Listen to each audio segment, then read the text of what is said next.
we remain open to diplomacy. We remain open to working it out in a negotiated way. But right now, they don't seem to be serious about that. And so we're going to continue to protect shipping.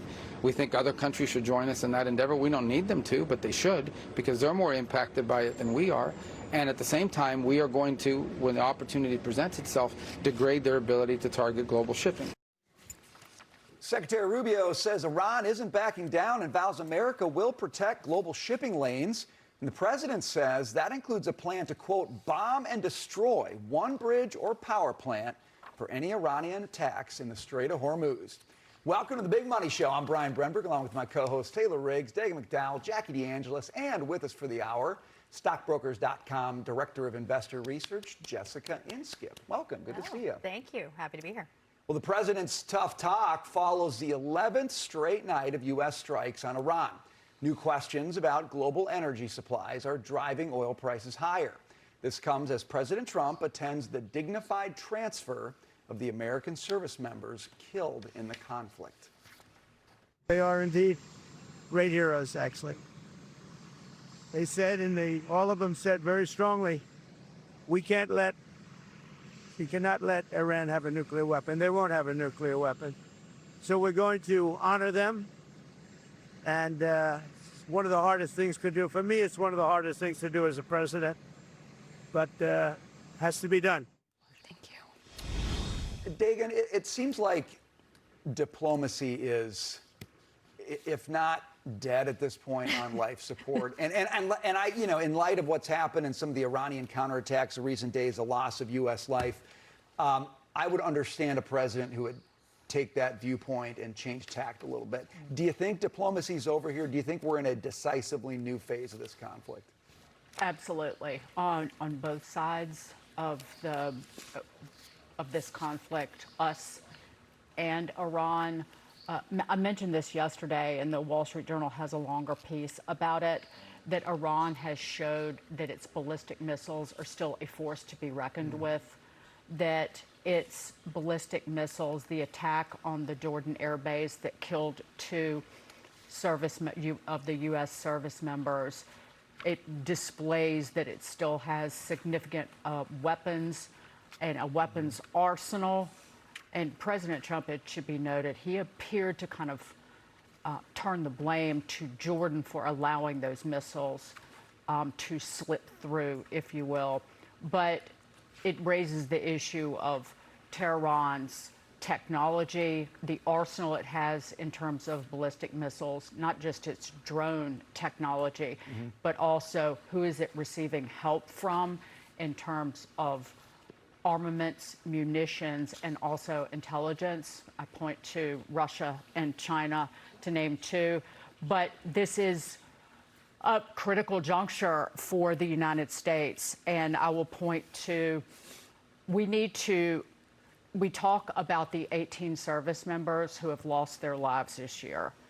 But we need to start talking about our sacrifice, and we're going to have to make decisions about what is important to us. And I'm not saying that the Iran conflict is wrong, but we are in it. And we need to be in it to win it. But that also means sacrifice as a nation about what are we going to spend money on. Because there is no cutting. There is no right-sizing of our budget. We can talk about the Department of War budget, which is running close. The budget request overall is close to $1.5 trillion. It's up from under $1 trillion in the previous fiscal year. But then also you have the supplemental, which is that Secretary of War Pete Hegseth was talking about yesterday on in front of the Senate, one of the Senate Appropriations Committee, that there is the supplemental funding bill, which is $87.6 billion, which is 3/4 of what we pay every month on interest on the debt, if you can imagine that. The reason I point all of this out is because if you look, we look at the 10-year, look at the 30-year. The 30-year is raising, to quote a headline from Bloomberg, but there's also a piece in the Wall Street Journal about it today. The 30-year is raising alarms. The 30-year yield has been above 5% for the longest period since 2007 so far. We are facing a financial calamity as a nation if we keep this up. And you can look at the 30-year there. But we're at the point where our borrowings exceeding demand. Look at the biggest holders of foreign holders of our treasuries. Japan's the largest foreign holder. Where's the demand going to come from? So I will just leave it at that. But people are not going to put up with 5% is not enough cushion and going to face down a 20% loss on U.S. Treasuries given our profligacy. Taylor, I know you want to get in on bond yields, and if you have to do that, feel free to do it. You want to give me a curveball? But there's something else Dagan said that I think was interesting. She said, we're at I don't know if you used the word decisive moment, but I think it meant decisive moment. Yeah. And we got to decide if we're in it to win it. Yeah. Okay.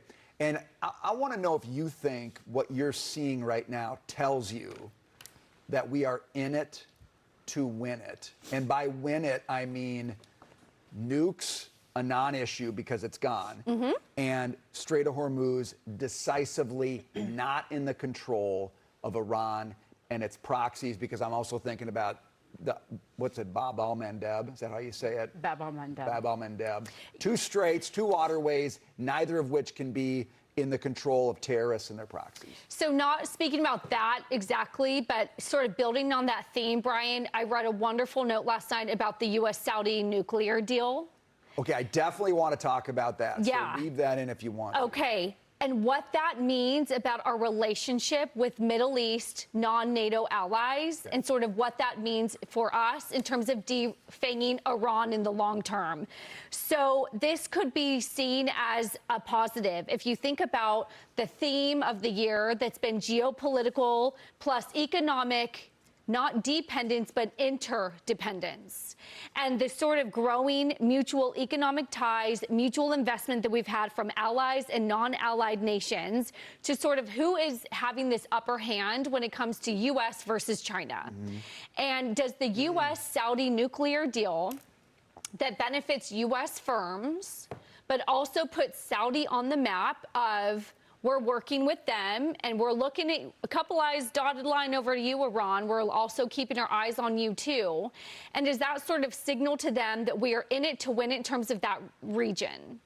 And in terms of who can have power and influence in that region. So I view that deal as a big positive. It's a win for some American companies, but I think it's also a win as we think about all of the non-NATO allies that we are trying to draw into our scope, pull them away from China, and what does that mean for Saudi long-term and our mutual interdependence with them, so that it's not always everyone's dependent on the U.S. to save the world. Right. Not everyone's dependent on the U.S. to open up the Strait of Hormuz because our NATO allies in Europe want to sit back and not do anything. So I sort of view that as sort of that long-winded answer to your question about maybe that's not like fixing the strait today, but that's sort of the longer-term vision about how Trump's been thinking about geopolitics. Jackie, it's been at least a week or more since I've asked you an existential question. I can't wait. So I'm really dying to do that. Okay. I don't know if this counts as that, but I read the Saudi nuclear deal story with great interest. Okay, so Taylor raised it. And it was interesting to me because it sort of feels like a moment in life where you decide we're going to do something and you know there's no going back. It's like you hand your child the keys to the car for the first time and they're going to drive on their own, and you know that's it. This is it. Either they're going to drive safe or I've just made a huge mistake. Yeah. You have a ton of experience in the Middle East, Saudi Arabia, other countries. What do you think about the fact that we might be hitching our nuclear wagon so tightly to them? I think the stakes are very high. And Dagan, when you said we are in it, we are in it. And there's part of this that I think is positive. Taylor makes the point of centering our power within the region, because you never know what's going to happen with Iran, and you want to be sort of aligned with your allies so that you can be prepared no matter what happens. But this is also taking a step that, frankly, I'm a little surprised by, because Saudi Arabia is not in the Abraham Accords. The hope, of course, is to expand the list of countries that is within that framework. Right now, it's the U.S., Israel, UAE, Bahrain, Morocco, and Kazakhstan and Sudan signed a declaration. But so we're thinking about that and Trump's first term and how he started Middle East policy to a certain degree and where we're going from here. My understanding about this is that it's more strictly for energy purposes, which makes a lot of sense given the environment that we're in. This war has once again underscored the importance of diversity of all kinds of energy. And MBS has shown a lot of wherewithal, understanding that times are changing, the kingdom must change and evolve with everything that's happening as well. And there are two different tracks when you're doing nuclear energy and then you're talking about nuclear weapons. But of course, it's a concern because those facilities can, one can bleed tweaks, into the other, yeah. It can go in a different direction. And the concern is that if we don't partner with them, they'll partner with an enemy to be able to do it. Right. This is kind of like the AI story in general. If we don't do it, then China's going to do it. So do you feel that pressure as a result of it and then therefore do it? Or do you pull back the reins? It looks like the administration wants to move forward with this. It's got to be submitted to Congress for a review, per the Wall Street Journal. The Saudis are arguing that you need to do this because they have to meet their energy needs at home, and you know that I'm sort of inserting some speculation here that no, nothing bad's going to happen. You can trust us, but you know. Who can you really trust? You have to ask these existential questions. Right, so I bring it to you. So, I mean, I think that because of the fact that we are in it to a degree, we have to do this. There are dangers. I'm like, you know, I'm critical of it. It's got to be done correctly. We're putting our resources into this. The president, I think, is looking at it also as a business partnership. There's, you know, a lot of investment to be made, and it helps us think about American companies investing in the region for the future. You think about Venezuela after that shift happened, and companies now saying, oh, American companies, we can go there and do business. That's ultimately what he wants to see for the Middle East. So this is all, I mean, for me, for somebody who follows the region, it's exciting, but it's also a little scary, and you're balancing those two things. We've whipped up quite a stew for you, Jessica. How do you look at, to take any of it, take bond yields, take Iran, take Saudi Arabia nuclear deal. Jackie talked about you're either getting pulled into China's orbit or you're getting pulled into ours. What are markets telling you about all of these global affairs and what they mean for the global economy? They're telling us quite a bit. And I do want to say, I think this is AI adjacent. We are in an AI war. We want sovereign AI. There's so much to discuss there.